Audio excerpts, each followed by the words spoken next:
Bienvenidos a Cruce de Palabras por Telesur. Soy Luis Hernández Navarro y hoy vamos a conversar sobre lo que no hay otra forma de llamarle más que la cacería colombiana, las protestas de Colombia, la represión policial en Colombia, con la doctora Estefanía Ciro. Estefanía es doctora en sociología. Es investigadora del Centro de Pensamiento desde la Amazonía de Colombia, la orilla del río, y es autora de un libro fundamental para comprender la relación entre el mito de la droga que se ha construido mediáticamente y la realidad del campo colombiano. El libro es Levantados de la Selva, fresquito, recién salido de la imprenta, un libro verdaderamente esclarecedor de esta problemática. Estefanía, muchas gracias por estar hoy con nosotros en este cruce de palabras. Luis, muchas gracias por la invitación. Me encanta verte, me encanta participar en este ejercicio, pero hoy lo hago con mucho dolor, lo hago con todo lo que significa presenciar esta cacería, presenciar el dolor de un pueblo en unas condiciones tan asimétricas. Entonces, gracias de parte de todos por darnos este espacio. Tú eres colombiana, Estefanía, has investigado la violencia, has investigado la guerra sucia. La última vez que conversamos contigo en este espacio, hablamos de las protestas que se estaban llevando a cabo en la calle y que fueron interrumpidas por la epidemia del COVID. Y era la impresión de que lo que vemos ahora es como el retomar de esa inconformidad social y un gobierno que no encuentra más salida que la de buscar aplastar con la fuerza salvaje ese descontento social. ¿Es correcto esta visión? Arde Colombia, sí. Esa vez hablamos sobre Colombia. Es absolutamente correcto. Creo que pasaba una cosa muy interesante para ese finales de 2019, en el que estábamos participando en estas movilizaciones tan importantes, y era que el país ya no era inmune a la realidad. Eso es muy importante porque era un país que se había despertado en medio de lo que significaba la esperanza de la paz, ¿no? La construcción de un futuro con justicia social, con reconciliación, un escenario económico completamente diferente, que ya estaba empezando a ensombrecerse, ¿no? Y en la lucha de no perder esa esperanza, esas movilizaciones mostraron que el país ya no iba a ser inmune a la realidad. Y claro, llegó el COVID, ¿no? Llegó el COVID y mandó a parar, pero ahora se les ocurre impulsar en estas circunstancias una reforma tributaria. ¿A quién se le ocurre? ¿Quién es el economista genio, el político brillante para pensar que en esta situación de crisis económica que acompaña la crisis sanitaria se pueden tomar medidas como las que se querían tomar? Sí, no, totalmente. A mí me gusta traer ahorita a colación el siguiente ejercicio, porque este es un tema que todavía no se resuelve en el marco del posacuerdo. Nosotros no sabemos qué hacer con las élites del país. Nosotros no sabemos qué hacer con el modelo económico del país. En La Habana nos dijeron, no se negocia el modelo económico.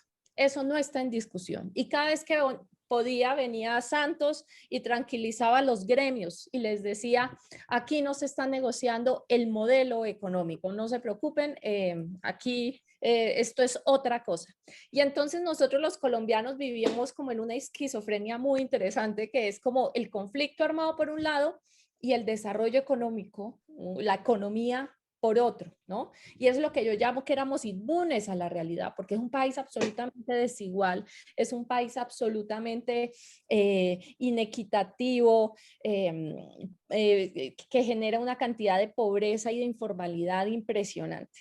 Entonces hay un ejercicio, y aquí yo quiero invitar a leer también un texto muy interesante que acaba de salir que se llama La sombra del Orión.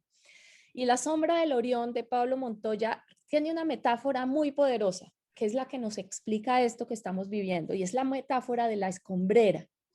La escombrera, para que tú sepas, Luis, es un lugar en la Comuna 13, en San Javier, en Medellín, donde todo Medellín bota los escombros.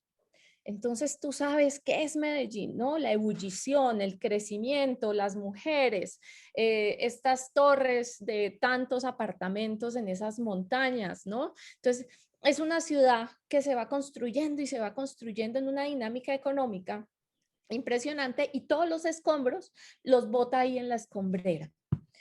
Pero resulta que la escombrera es la fosa común más grande que pueda tener Colombia. La fosa común donde fueron lanzados, no se sabe todavía, miles de cuerpos. Todavía está por verse.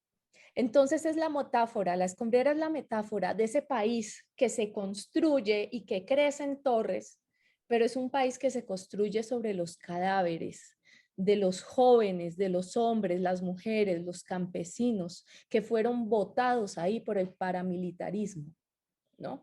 Y esa es la metáfora del país y por eso yo hablo de que es un país inmune a la realidad, porque por mucho tiempo veíamos la escombrera y es la expresión del crecimiento, pero también es la expresión de la degradación del conflicto en el país que aún no digerimos.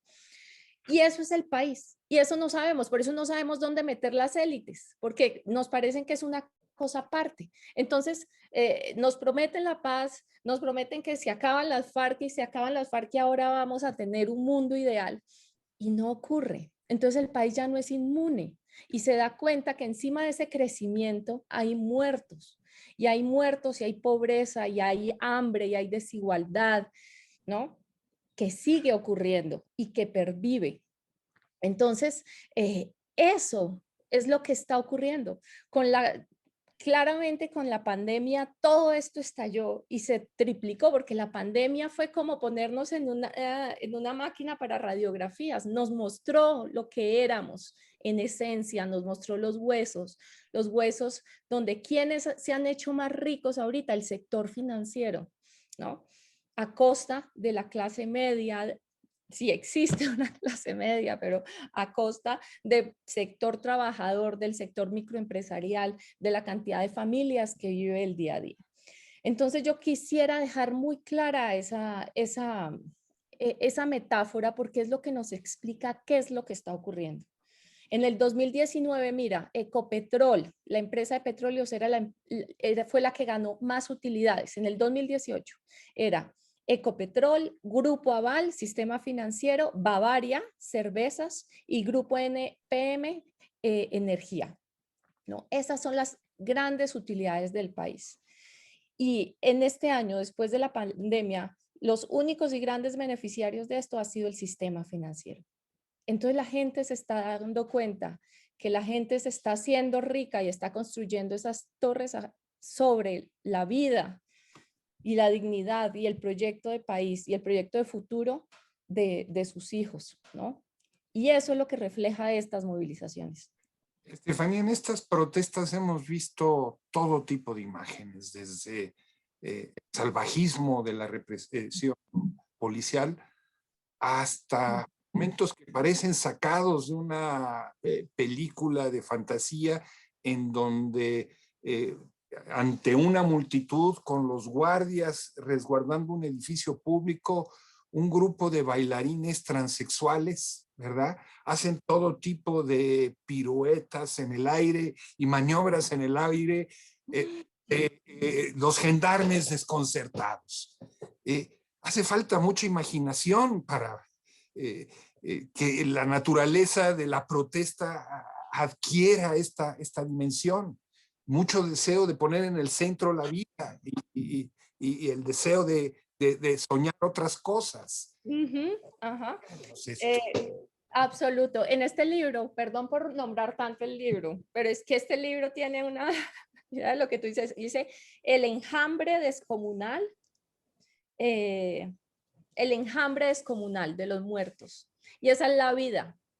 Cuando tú ves todas estas marchas, son pura vida. Hoy marchó mi pueblo, por ejemplo, y había ¿cuál es tu batucadas. pueblo? Florencia, Caquetá marchó en una movilización mucho más fuerte que la anterior de hace unos días. ¿Y qué pasó? Salen jóvenes, salen niños, salen estudiantes, sale música, salen artistas, salen periodistas, salen sindicalistas, sale el mecánico, salen todos los quebrados, el señor del mercado, ¿no? El de la galería, salen todos con una esperanza y unas ansias de vida. Y sale ese nuevo mundo que no acepta las élites tampoco, el mundo de la diversidad política, de la diversidad étnica, ¿no? Mira, hace 2 semanas asesinaron a una gobernadora indígena en el Cauca, ¿no? La Qué asesinaron en fuerte. el Cauca y separaron desde el resguardo y atraparon a las personas que iban en marcha, ¿no? Y primero les dispararon a las personas y fueron y atraparon a la gente. Y después fueron y erradicaron la coca. Eso se llama control social, eso se llama organización. Y eso es lo que no acepta ni el sistema financiero, ni el petrolero, ni el extractivista. Ese es el que no acepta, porque es una cuestión de que la diversidad y el otro diferente debe ser eliminado. Y el país le está dando una clase, le está dando una clase, se está tomando los espacios del futuro, que no son los que ellos han construido para el país. Y por eso están cayendo, por eso están cayendo. ¿Te parece, Estefanía, si vamos a una pequeña pausa? Amigos, amigas, no se vayan, volvemos para seguir hablando sobre la crisis colombiana.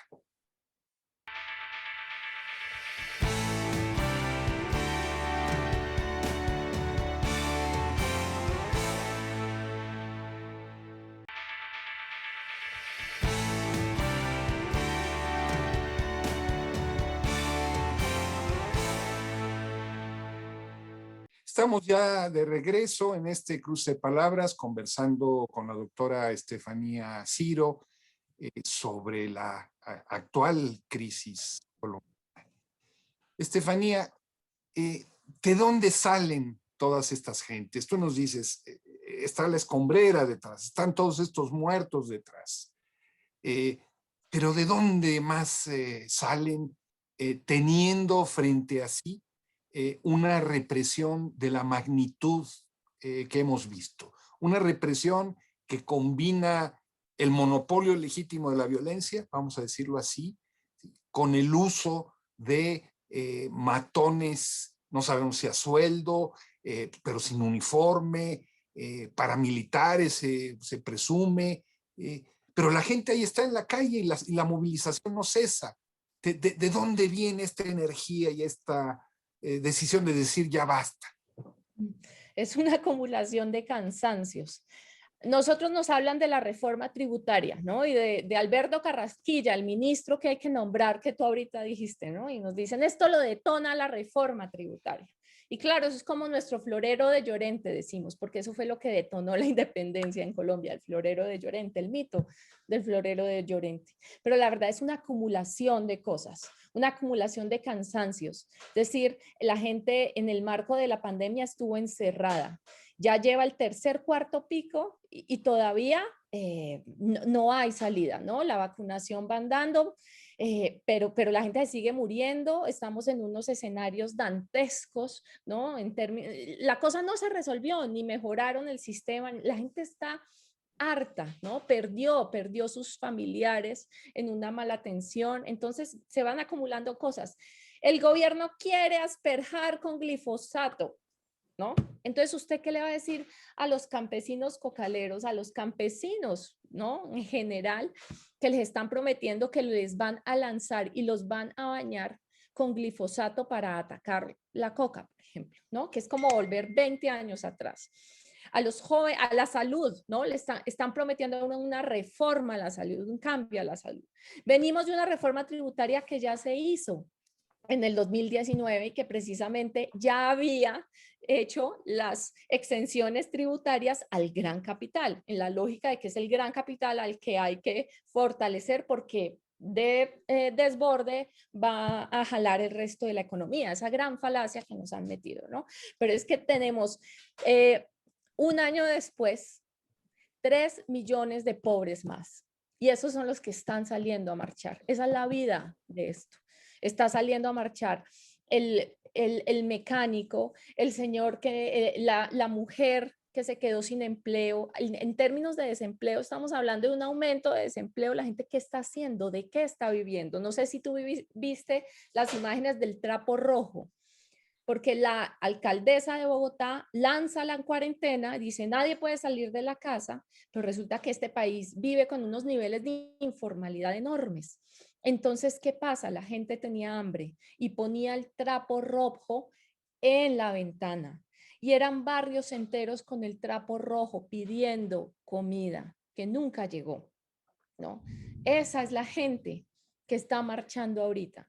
Y entonces es una movilización popular que, de múltiples niveles. Estamos hablando de los barrios de Bogotá, de los barrios de Cali, ¿no? Lo que está ocurriendo en Cali es una cacería. Haz de cuenta muchas ayotzinapas en una, ¿no? Entonces hay un hartazgo, hay rabia, ¿no? Hay un futuro que nos robaron con el cuento de que iban a volver trizas la paz. Y eso moviliza, la dignidad moviliza. Y pues hay que apostarle, porque sí, en últimas esto es, al parecer, después de toda esta represión tan horrible, yo no sé, por ejemplo, de dónde se va a poder volver a reconciliar el país después de todo lo que ha ocurrido en términos de asimetría, ¿no? De los aviones, de los helicópteros persiguiendo a la gente en los barrios populares de Bogotá y de Cali, por ejemplo, ¿no? ¿Cómo se va a reconciliar una sociedad frente a esas imágenes? Estefanía, Estados Unidos está siempre presto a intervenir en cualquier lugar del mundo, por más lejos que esté de Washington, en nombre de los derechos humanos. Y ahora, ante una matanza como la que estamos viendo, guarda sepulcral silencio. Y no podemos dejar de lado que el presidente estadounidense, Biden, es uno de los responsables del Plan Colombia, que militarizó Colombia, y de la guerra contra las drogas en Colombia, y que ha puesto como algunos de sus principales asesores a figuras de origen colombiano también. ¿Qué tiene que ver Estados Unidos con todo esto que está sucediendo estos días? Todo, todo. Esto se explica sin Biden y sin Estados Unidos en general. Primero, hablando de Colombia, de América Latina, porque ha habido un proceso de militarización de las policías, ¿no? En México están los granaderos, en Chile hemos visto lo que han hecho, pero en Colombia está el ESMAD, el Escuadrón Móvil. El Escuadrón Móvil acaba en plena pandemia de invertir, tal vez la última cifra que escuché fue $2 millones, en 4 tanquetas último modelo para lanzarle a los manifestantes. Ayer estábamos viendo esas tanquetas en acción y era, aunque lanzaba bombas lacrimógenas, era como ver el cielo iluminado, no sé, de un bombardeo en Irak. Era impresionante, un escenario, un teatro de guerra urbano. Y eso no lo logra, y esa militarización y esa confusión de roles de la policía, ¿no? La militarización de la policía, la militarización de cualquier tratamiento de un tema de orden político como esto, que usted siéntese a hablar con la gente, siéntese a dialogar con la gente, pero no se militariza a través de la policía, es en el marco del Plan Colombia, ¿no? Y en Colombia eso se aprende y se tecnifica en el marco del Plan Colombia, firmado por Biden, ¿no? Quien también funda la lucha contra las drogas en los 80s. Él es quien le apuesta al Plan Colombia como una salida contrainsurgente principalmente, y ahora nos va a llegar seguramente con la Paz Colombia.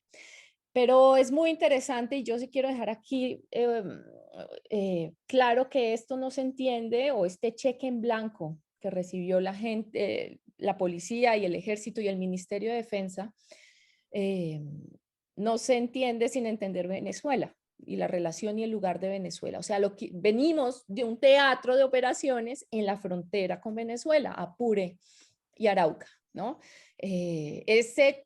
Esa intervención de los Estados Unidos, que tiene aviones en Colombia, que vuelan todo el día en Colombia, que tienen injerencia, que hacen ejercicios, que el Comando Sur tiene toda una intervención de doctrina cívico-militar en Colombia ya de hace mucho tiempo, no se entiende sin pensar en Venezuela.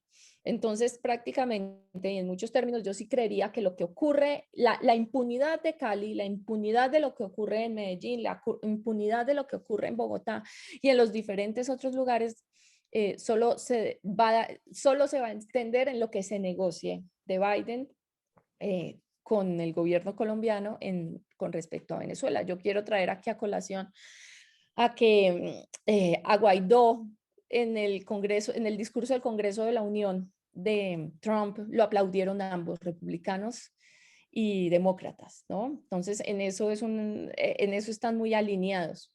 Ahora, hoy habló el senador que está a cargo de la Comisión de Derechos Humanos del Congreso, y habló desde una perspectiva muy crítica frente a lo que ve, a los videos, ¿no? Porque quieren construir la narrativa de que son vándalos, de que son terroristas y que es un alzamiento armado insurgente, cuando son jóvenes de barrios populares quienes se levantan.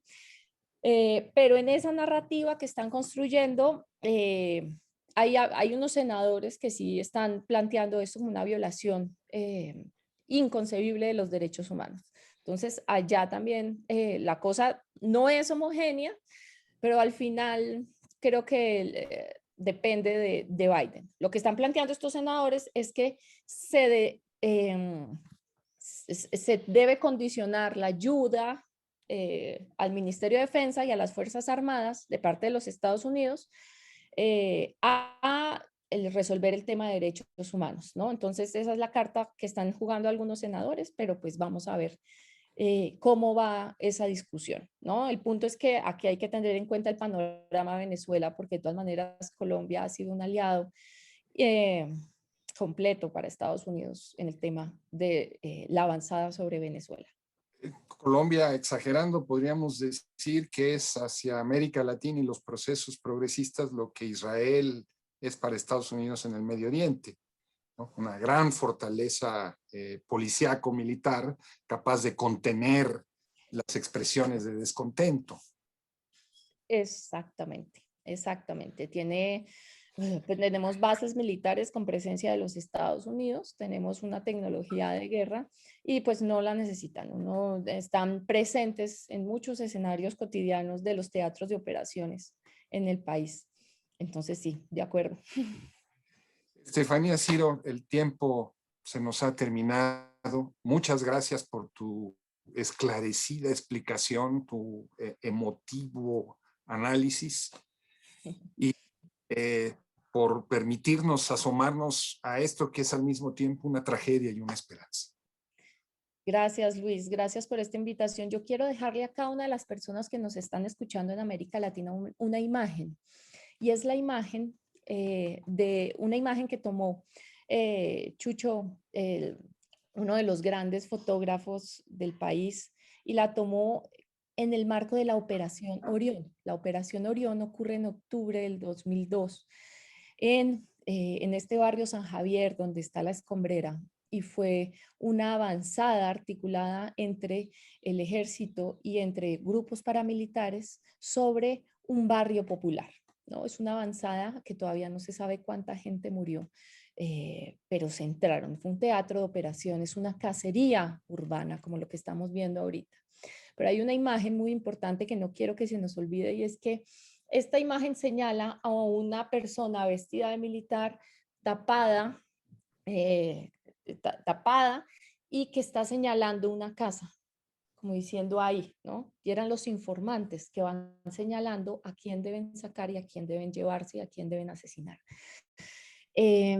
Yo quiero traer a colación esa imagen porque en estos días, desde Twitter, el presidente Álvaro Uribe dio vía libre a que se usaran las armas, los policías y los militares para defenderse. El expresidente dice, frente a esta situación tienen derecho a defenderse y eso detonó y encrispó y aumentó, escaló el nivel de la cacería urbana en estos últimos días. Bueno, Twitter lo canceló, pero aquí tenemos mucha gente que está señalando, ¿no? Y que está señalando y quiere más sangre y quiere más guerra. Entonces yo creo que no debemos olvidar esa imagen de la Operación Orión, que fue una cacería urbana como la de Ayotzinapa, con estas cacerías actuales y quiénes son los que están señalando. Nosotros necesitamos crear un nuevo mito para el país y este no es, se está jugando justo en este momento y está en las manos de una gente muy valiente que está en las calles de este país, mostrando esa vida y esa posibilidad de otro mundo y de otro país. Y pareciera que es ahora o nunca. Muchas Ahora o gracias. nunca. Estefanía Ciro, muchas gracias por estar con nosotros en Cruce de Palabras. Gracias, Luis. Y ustedes, amigos, amigas, muchas gracias por su amable compañía. Ya saben, los esperamos la semana que viene aquí por Cruce de Palabras por Telesur. Hasta la próxima.